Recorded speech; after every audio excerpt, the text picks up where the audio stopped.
একজন তরু ছিল যে সব সময় ইবাদতের প্রতি উদাসীন ছিল, কিন্তু তার এক বৃদ্ধ দাদা ছিলেন নামাজ ও ইবাদতের অতি যত্নবান। একদিন সেই তরুণ জানতে চাইল, আর দাদু, আপনি কেন লাইলাতুল কদর নিয়ে এত আগ্রহী?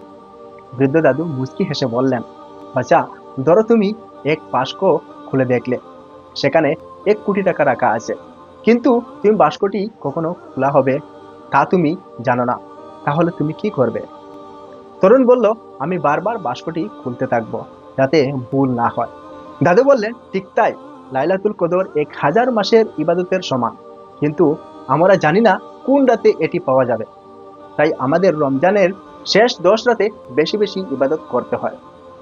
তরুণটি তখনই উপলব্ধ করল সে এতদিন কি হারিয়েছে।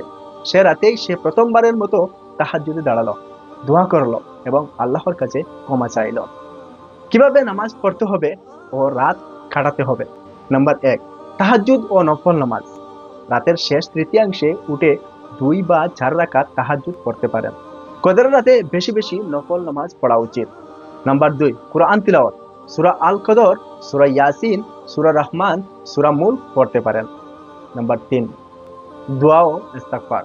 আল্লাহর কাছে নিজের ও পরিবারের জন্য দোয়া করুন। বিশেষ দোয়া, আল্লাহুম্মা ইন্নাকা আফুউন তুহিব্বুল আফওয়া ফাফু আন্নি। হে আল্লাহ, তুমি ক্ষমাশীল, ক্ষমা করতে ভালোবাসো, আমাকে ক্ষমা করো। নাম্বার 4, সাদকা ও দান। কদরের রাতে গরিব দুঃখীদের সাহায্য করা হলে এটি 1000 মাসের সদকার সমান হবে। নাম্বার 5, আত্মসমালোচনা ও ভবিষ্যৎ পরিকল্পনা। নিজের পাপের জন্য অনুতপ্ত হন, ভবিষ্যতে আরো ভালো মানুষ হওয়ার প্রতিজ্ঞা করুন। এই রজনী এক রাতের ইবাদতের 1000 মাসের সওয়াব পাওয়া যায়। আপনি কি এই সুযোগ হাতছাড়া করবেন, নাকি নিজের তকদির বদলাবেন?